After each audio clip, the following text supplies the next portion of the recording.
ഈ നയപ്രഖ്യാപന പ്രസംഗത്തിൽ ഒരുപാട് ആവർത്തന വിരസതകളുണ്ട്, നയമില്ലായ്മയുണ്ട്.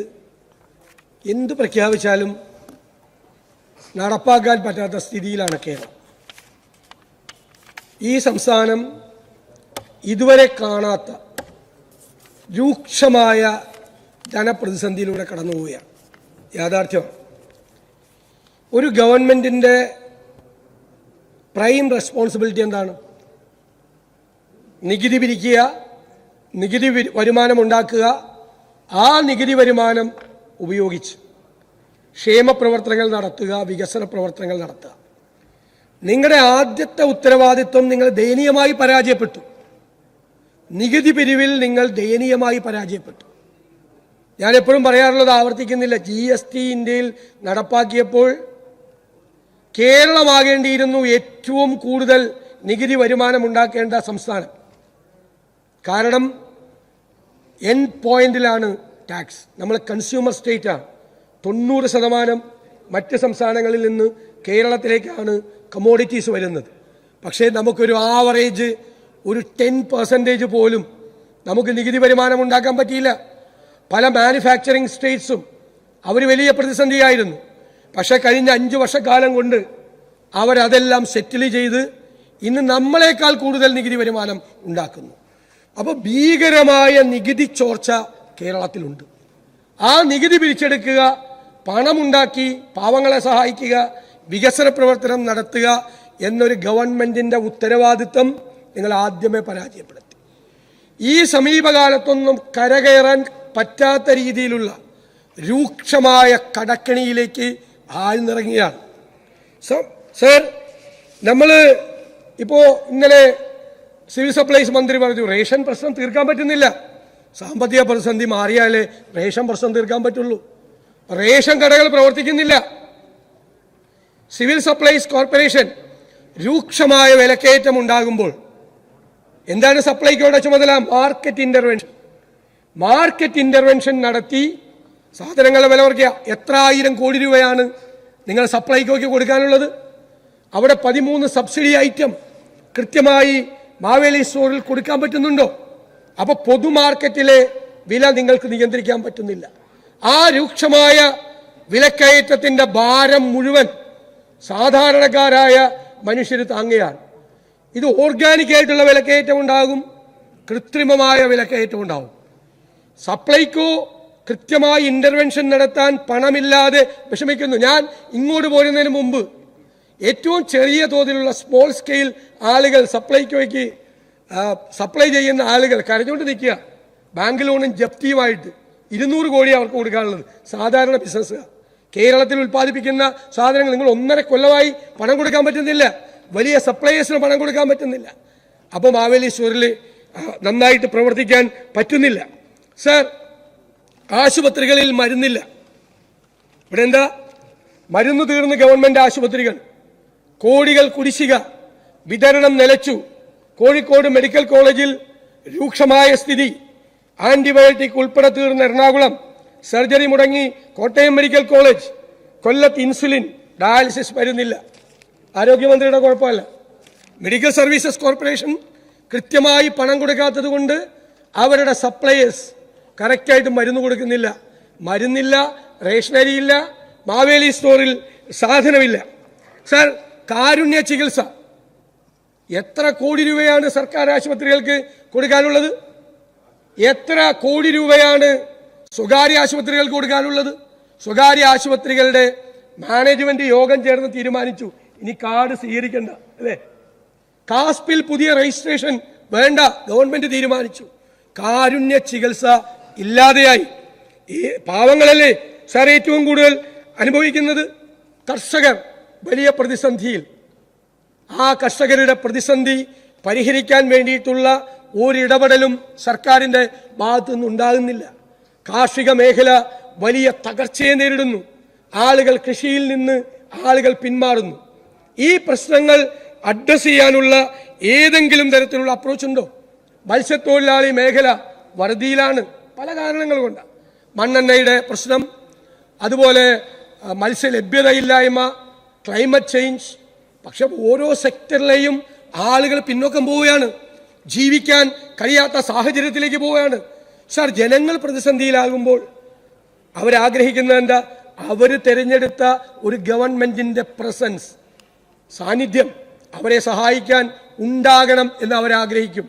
നിങ്ങൾ ഈ കഷ്ടപ്പെടുന്ന, ഈ പ്രയാസപ്പെടുന്ന ഈ ജനപദങ്ങളുടെ പ്രശ്നങ്ങൾ പരിഹരിക്കാൻ നിങ്ങളുടെ ഒരു പ്രസൻസോ നിങ്ങളുടെ ഒരു ഇടപെടലോ ഉണ്ടോ? ഞാൻ ഇന്നലെ KSRTCയെ കുറിച്ച് പറഞ്ഞു. 47,000 ജീവനക്കാരുണ്ടായിരുന്ന സ്ഥലത്ത് 22,000 ജീവനക്കാരായി. വൈദ്യുതി ബോർഡ് ഞങ്ങൾ അധികാരത്തിലിരിക്കുമ്പോൾ സർ വൈദ്യുതി ബോർഡിനെ ലാഭത്തിലാക്കി. ഒരു യൂണിറ്റിന് 20 പൈസ കുറച്ചു കൊടുത്തു, ഒരു യൂണിറ്റിന്.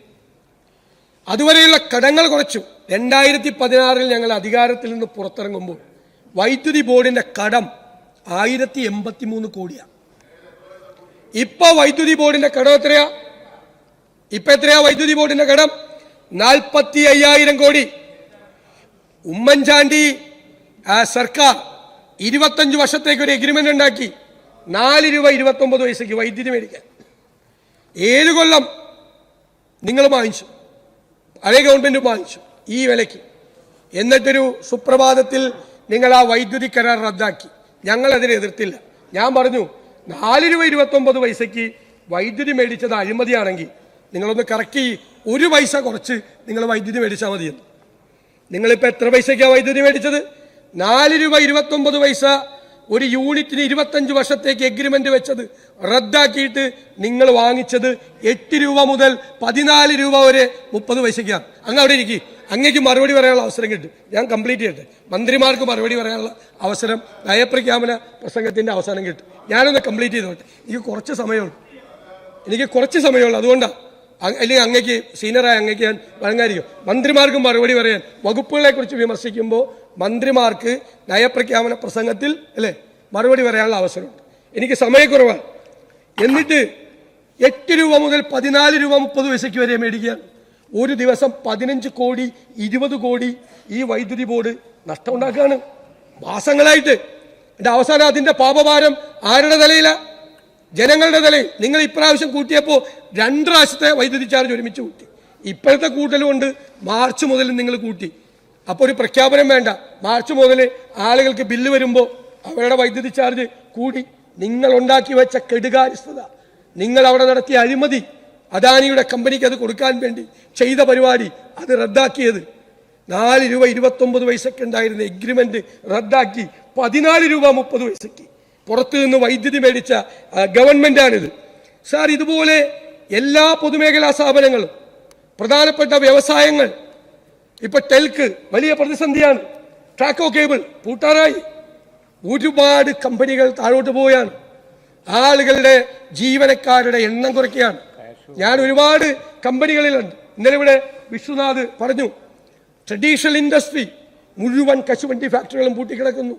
കൈത്തറി പ്രതിസന്ധിയിൽ, കയർ പ്രതിസന്ധിയിൽ, ഒരു ബാംബു അങ്കമാലിയിൽ, എല്ലാം വലിയ ഒരു ട്രഡീഷണൽ ഇൻഡസ്ട്രിയും ഇല്ല.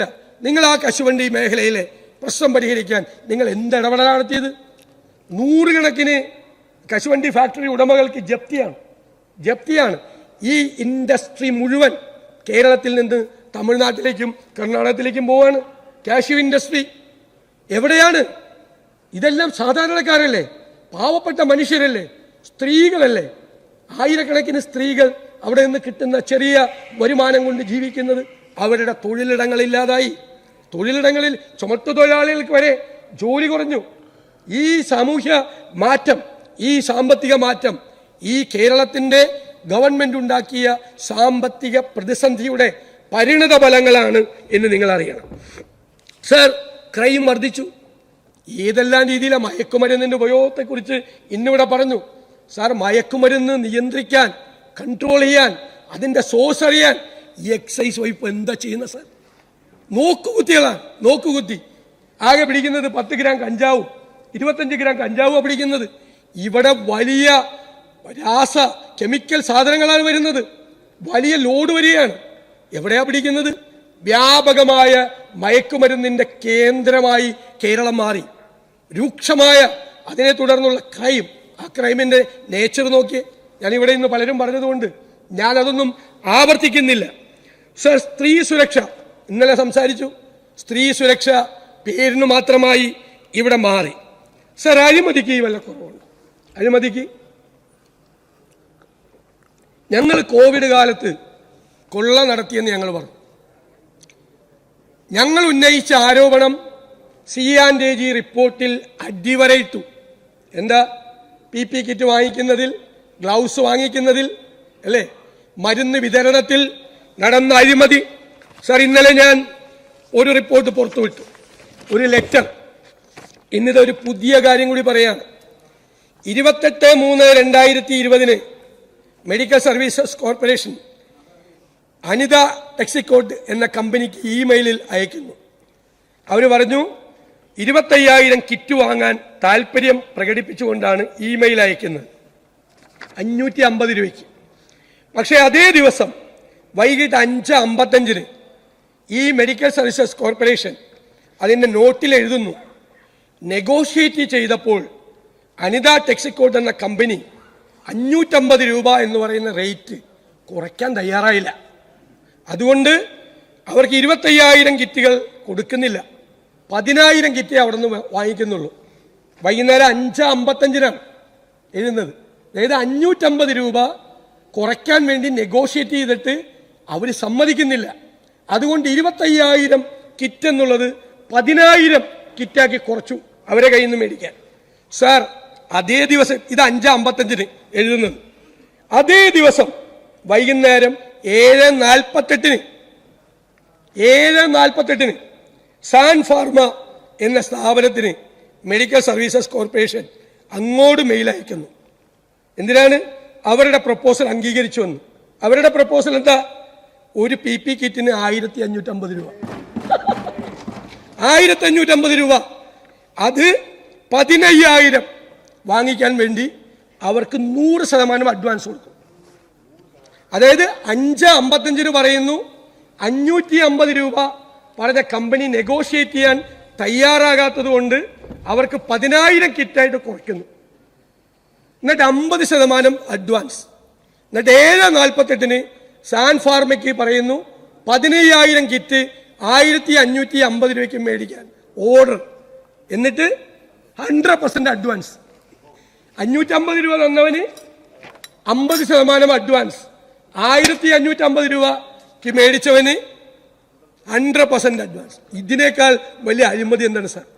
ഈ രേഖയാണ്, KMCSL രേഖയാണ്, എൻ്റെ കയ്യിലിരിക്കുന്ന രേഖയാണ് ഇത്. നിങ്ങൾ ആ കാലത്ത് 26 സർക്കാർ ആശുപത്രികളിലേക്ക്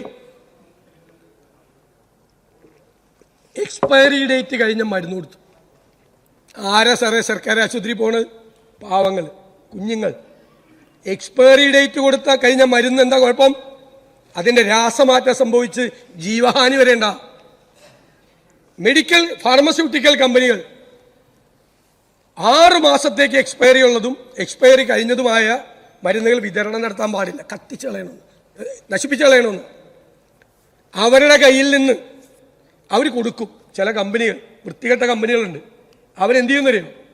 ചില സർക്കാരുകൾക്ക്, ചില കോർപ്പറേഷനുകൾക്ക്, ചില മെഡിക്കൽ സ്റ്റോറുകൾക്ക് ഈ എക്സ്പയറി ഡേറ്റ് കഴിഞ്ഞ മരുന്ന് കൊടുക്കും 20% വിലയ്ക്ക്. ബാക്കി 80% കമ്മീഷൻ. ഇപ്പം 100 കോടി രൂപയുടെ മരുന്നൊരു കമ്പനിക്ക് ഓർഡർ ചെയ്താൽ 100 കോടി രൂപ കമ്പനിയിലേക്ക് പോകും. അവർക്ക് 20 കോടി മതി, 80 കോടി രൂപ തിരിച്ചു വരും.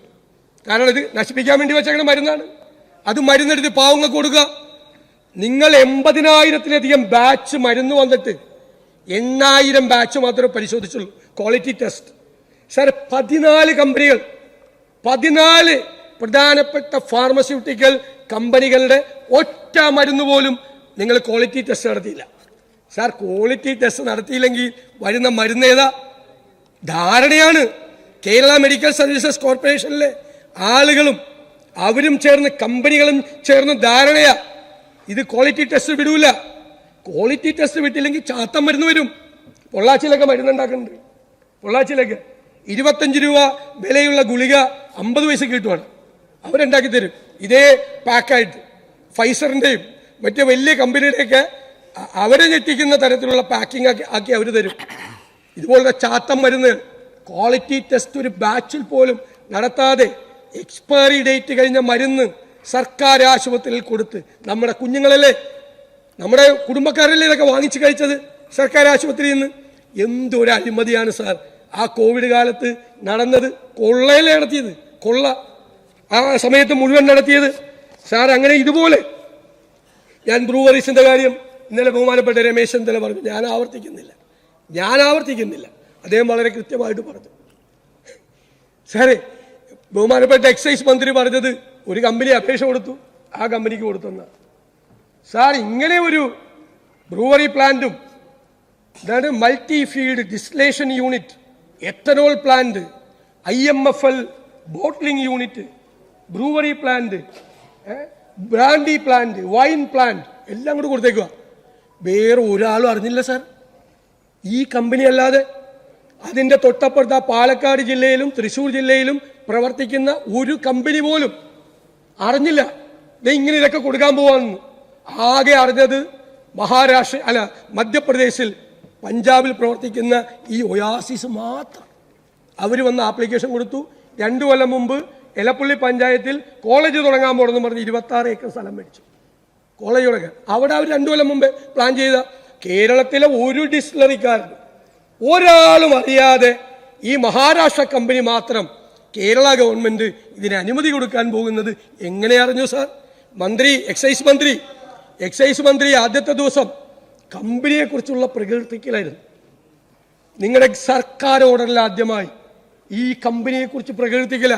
അപ്പോഴേ ഞങ്ങൾ സാധനം കൊണ്ടുവന്നത് കമ്പനിയെ പറ്റി. ഡൽഹിയിലെ കുപ്രസിദ്ധമായ ലിക്കർ സ്കാമിൽ അറസ്റ്റ് ചെയ്യപ്പെട്ട ആളാണ് ഇതിൻ്റെ ഉടമ. 2 പഞ്ചാബിൽ ഒരു കമ്പനി തുടങ്ങിയിട്ട് 4 കിലോമീറ്റർ ദൂരത്തെ വെള്ളം മുഴുവൻ പൊള്യൂട്ട് ചെയ്ത കമ്പനി. സെൻട്രൽ പൊല്യൂഷൻ കൺട്രോൾ ബോർഡും പഞ്ചാബ് പൊല്യൂഷൻ കൺട്രോൾ ബോർഡും കേസെടുത്ത, അതായത് ഇൻഡസ്ട്രിയൽ വേസ്റ്റ് മദ്യം ഉണ്ടാക്കി കഴിഞ്ഞു അത് മുഴുവൻ ബോർവെല്ലിൽ കൂടി ഗ്രൗണ്ട് വാട്ടറിൽ മിക്സ് ചെയ്ത ക്രൂരത ചെയ്ത കമ്പനി. ആ കമ്പനിയെക്കുറിച്ച് സർക്കാർ ഓർഡറിൽ എന്തൊരു പ്രകീർത്തനമാണ്. മന്ത്രി ആ കമ്പനിയുടെ പ്രൊപ്പഗാൻഡ മാനേജറെ പോലെയാണ് എക്സൈസ് മന്ത്രി സംസാരിക്കുന്നത് ആ കമ്പനിയെക്കുറിച്ച്. ഷെയ്ഡി കമ്പനി, കുപ്രസിദ്ധമായ കമ്പനി. ഈ ലോകത്ത് ഒരാളും അറിയാതെ ആ കമ്പനി മാത്രം അറിഞ്ഞുകൊണ്ട് അവരുടെ മാത്രം അപേക്ഷ മേടിച്ച് ഒരു കുടിക്കാൻ വെള്ളമില്ലാത്ത പാലക്കാട് 200 ദശലക്ഷം യൂണിറ്റാണ് മലമ്പുഴ അണക്കെട്ടിൻ്റെ കപ്പാസിറ്റി. 400 ദശലക്ഷം യൂണിറ്റ് വേണം പാലക്കാടും പരിസര പ്രദേശത്തും. ഒരു ദിവസം 80 ദശലക്ഷം ലിറ്റർ വെള്ളം ഈ കമ്പനിക്ക് കൊടുത്ത്. അപ്പോൾ പാവങ്ങൾക്ക് കുടിവെള്ളം വേണ്ട, ഇവർക്ക് കൊടുക്കും. പറഞ്ഞു വാട്ടർ അതോറിറ്റി, അവരൊന്നും അറിഞ്ഞിട്ടില്ല. ഇപ്പോൾ പറയും അവർക്ക് കൊടുക്കും. 80 ദശലക്ഷം യൂണിറ്റ് കമ്പനി പൂർത്തിയാക്കുമ്പോൾ വെള്ളം കൊടുക്കണം. വെള്ളമില്ലാത്ത ഭൂഗർഭ ജലവിധാനം താഴേക്ക് പോയ പാലക്കാട് ഇത് കൊടുക്കണം. സാർ, KFCയിൽ ഞാൻ പറഞ്ഞു, കേരള ഫിനാൻഷ്യൽ കോർപ്പറേഷനിൽ 61 കോടി രൂപ കരുതൽ ധനമായി ഫിക്സഡ് ഡിപ്പോസിറ്റ് ഇട്ടിരിക്കുന്നു. ഫെഡറൽ ബാങ്ക് കരുതൽ ധനം സൂക്ഷിക്കണം. ഒരു 3-4 മാസം കഴിഞ്ഞപ്പോൾ 8.69% പലിശ ഫെഡറൽ ബാങ്കിൽ. ഒരു 3-4 മാസം കഴിഞ്ഞപ്പോൾ ആരും അറിയാതെ ആ കാശെടുത്ത് ഡെപ്പോസിറ്റ് അല്ല, ഡിബഞ്ചർ മാർക്കറ്റിൽ അനിൽ അംബാനിയുടെ കമ്പനിയിൽ കൊണ്ട് ഇട്ടു. അനിൽ അംബാനിയുടെ കമ്പനി എന്ന് പൊളിഞ്ഞുകൊണ്ടിരിക്കുക. മുഴുവൻ നാഷണൽ ഡെയിലിയിലും വാർത്തയാണ്. അനിൽ അംബാനിയുടെ ഈ കമ്പനിയിൽ ഇട്ടപ്പോൾ അനിൽ അംബാനിയുടെ സിസ്റ്റർ കൺസേൺ സാർ, അവർക്കെതിരായിട്ട് ഇന്ത്യയിലെ എല്ലാ ദേശസാൽകൃത ബാങ്കുകളും നാഷണൽ കമ്പനി ലോ ട്രൈബ്യൂണലിൽ പോയിരിക്കുക. എന്താ കാര്യം എന്നറിയോ? 50,000 കോടി രൂപ ലോൺ എടുത്തിട്ട് ഒറ്റ പൈസ അടച്ചില്ല. മുങ്ങി, കമ്പനി പൊളിഞ്ഞ് പാളീസായി. 50,000 കോടി രൂപ ഇന്ത്യയിലെ ദേശസാൽകൃത ബാങ്കുകൾക്ക് കൊടുക്കാനുള്ള കമ്പനിയിൽ ആ ഗ്രൂപ്പിൽ കൊണ്ടുപോയി ഇവിടെ ഫെഡറൽ ബാങ്കിൽ ഇട്ടിരിക്കുന്ന പൈസ കൊണ്ട് നിക്ഷേപിച്ചു. നിയമം ലംഘിച്ച്, ബോർഡ് അറിയാതെ കൊണ്ട് ലംഘിച്ചു. സർ, പിറ്റേ വർഷം ആ കമ്പനി പൂട്ടിപ്പോയി. ലിക്വിഡേറ്റ് ചെയ്ത് നമ്മുടെ കാശ് പോയി. ഇപ്പോഴാണെങ്കിൽ നമുക്ക് 110 കോടി രൂപ പലിശ അടക്കം കിട്ടണം. ആകെ ലിക്വിഡേറ്റ് ചെയ്തപ്പോൾ 7.5 കോടി രൂപ കിട്ടി. 103 കോടി രൂപ ഈ സംസ്ഥാനത്തിന്റെ പണം പോയി. ആരാ സാർ ഉത്തരവാദി? എന്തിനാണ് ഫെഡറൽ ബാങ്കിൽ കിടന്നിരുന്ന പണമെടുത്ത് ഡിബഞ്ചറിൽ കൊണ്ടുപോയി മുങ്ങാൻ പോകുന്ന പൊട്ടുമെന്ന് ഉറപ്പുള്ള കടം കയറി മുടിഞ്ഞ അനിൽ അംബാനിയുടെ കമ്പനിയിൽ പോയിട്ടത് കമ്മീഷൻ മേടിച്ചിട്ട് ഒരു നടപടി നിങ്ങൾ എടുക്കും? നിങ്ങൾക്കൊരു മറുപടി ഉണ്ടോ? ആരെങ്കിലും ചെയ്യോ? കരുതൽ ധനം, അതാണ് ഫിക്സഡ് ഡെപ്പോസിറ്റ്, ആവശ്യം വരുമ്പോൾ ഉപയോഗിക്കാം. കരുതൽ ധനം കൊണ്ടുപോയി ഡിബഞ്ചറിലിടുവോ, സ്റ്റോക്കിലിടുവോ, കൊണ്ടുപോയി ഇടുവോ? എന്തും ചെയ്യാൻ മടിക്കില്ല. എന്തും ചെയ്യാൻ കാശ് മേടിച്ചിട്ട് പൂട്ടാൻ പോകുന്ന കമ്പനി കൊണ്ടിട്ടു. ആ കമ്പനിയുടെ റേറ്റിംഗ് തോമസ് ഐസക് വന്ന് പറഞ്ഞു AA+ റേറ്റിംഗ് ഉണ്ടെന്ന്. ഞാൻ ആ റേറ്റിംഗ് ഏജൻസിയുടെ മുഴുവൻ റിപ്പോർട്ടും പുറത്തെടുത്ത് വായിച്ചു. പിന്നെ തോമസ് ഐസക്കിനെ കണ്ടിട്ടില്ല, ധനകാര്യമന്ത്രി ഞാൻ കണ്ടിട്ടില്ല. മറുപടി പറയാം, അവരെഴുതിയിട്ടുണ്ട് ക്രെഡിറ്റ് വാച്ചിലാണ്, അപകടത്തിലാണ്, ഇവരുടെ സിസ്റ്റർ കൺസേണിന് D ഗ്രേഡാണ്. നിങ്ങളുടെ റേറ്റിംഗ് ഏജൻസി നിങ്ങൾക്ക് തന്ന ആ റേറ്റിംഗിൽ പറഞ്ഞിട്ടുണ്ട് ഇവരുടെ സിസ്റ്റർ കൺസേൺ D ഗ്രേഡാണ്, തകർന്നിരിക്കുകയാണ്. അപ്പോൾ വാച്ച് ചെയ്യണം, സൂക്ഷിച്ചിട്ട് വേണം ഇടാൻ. ഇതിന് സ്റ്റോക്ക് എക്സ്ചേഞ്ചിന്റെ അംഗീകാരമില്ല, സെബിയുടെ അംഗീകാരമില്ല. സെബിയുടെ അംഗീകാരമില്ലാത്ത, സ്റ്റോക്ക് എക്സ്ചേഞ്ചിന്റെ അംഗീകാരമില്ലാത്ത ഈ പൂട്ടാൻ പോകുന്ന കമ്പനിയിൽ ഫെഡറൽ ബാങ്കിലെ നിക്ഷേപം കൊണ്ടുപോയിട്ട് തൊലച്ചു. ഇങ്ങനെ എണ്ണിയാൽ ഒടുങ്ങാത്ത അഴിമതികൾ ധാരാളം ഉണ്ട്. സ്മാർട്ട് സിറ്റി ഞാൻ അവസാനിപ്പിക്കുക. ലാസ്റ്റ് പോയിന്റ് സാർ, 2007 സർക്കാരുമായി ഉണ്ടാക്കിയ കരാർ പ്രകാരം കുഞ്ഞാലി സാഹിബ് കൂടെ പറഞ്ഞു, ടീകോം വ്യവസ്ഥകൾ ലംഘിച്ചാൽ അവരിൽ നിന്നാണ് സർക്കാർ നടത്തിയ മുതൽ മുടക്കും നഷ്ടപരിഹാരവും ഈടാക്കേണ്ടത്. എന്നിരിക്കെ പദ്ധതിയിൽ വീഴ്ച വരുത്തിയ ടീകോമിന് സർക്കാർ അങ്ങോട്ട് പണം നൽകുന്നത് എന്ത് താല്പര്യത്തിന് പുറത്താണ്? There was an agreement between TCOM and Government of Kerala. Government violate ചെയ്താൽ ഗവൺമെന്റിന് ഉത്തരവാദിത്വം, ടീകോം വയലേറ്റ് ചെയ്താൽ ടീകോമിന് ഉത്തരവാദിത്വം. ടീകോം വയലേറ്റ് ചെയ്തു, ഗവൺമെന്റ് പറഞ്ഞു. അവർ പറഞ്ഞത് ഓരോ ഫേസിലും കൊടുക്കേണ്ട ജോലി ചെയ്തില്ല അവർ. അപ്പൊ ഇത് അവസാനിപ്പിക്കുക. അപ്പൊ അവരുടെ കയ്യിൽ നിന്ന് നഷ്ടപരിഹാരം ഈടാക്കണം. ഈ സർക്കാർ എന്താണ് ചെയ്തത് സാർ? ഈ സർക്കാർ അവർക്ക് നഷ്ടപരിഹാരം കൊടുത്ത് അവര് കണ്ടീഷൻസ് വയലേറ്റ് ചെയ്തതിനെ വിടുന്നു. എന്തൊക്കെയാണ് നടക്കുന്നത്? ആരുടെ പണമാണ്? ഈ പാവപ്പെട്ടവന്റെ, സാധാരണക്കാരന്റെ പണമെടുത്തല്ലേ? കമന്ന് വീണാൽ കാൽപ്പണവുമായി പൊങ്ങുന്ന കൊള്ളക്കാരുടെ സർക്കാരായി നിങ്ങൾ മാറിയോ? എന്തൊരു അഴിമതിയാണ്, എന്തൊരു കെടുകാര്യസ്ഥതയാണ്! സാമ്പത്തികമായി നിങ്ങളെ തകർത്തി തരിപ്പണമാക്കി. സാർ, ഞാൻ ഈ സർക്കാരിൻ്റെ നടപടികളെ പകുതി കാര്യം പോലും പറയാൻ പറ്റിയില്ല, സമയപരിമിതി ഞാൻ മനസ്സിലാക്കുന്നു. ഞാൻ എൻ്റെ വാക്കുകൾ അവസാനിപ്പിക്കുന്നു. ഈ നയപ്രഖ്യാപന പ്രസംഗത്തിന് പിന്തുണ പറഞ്ഞുകൊണ്ട് നടത്തിയ നന്ദി പ്രമേയത്തെ ശക്തിയായി എതിർക്കും.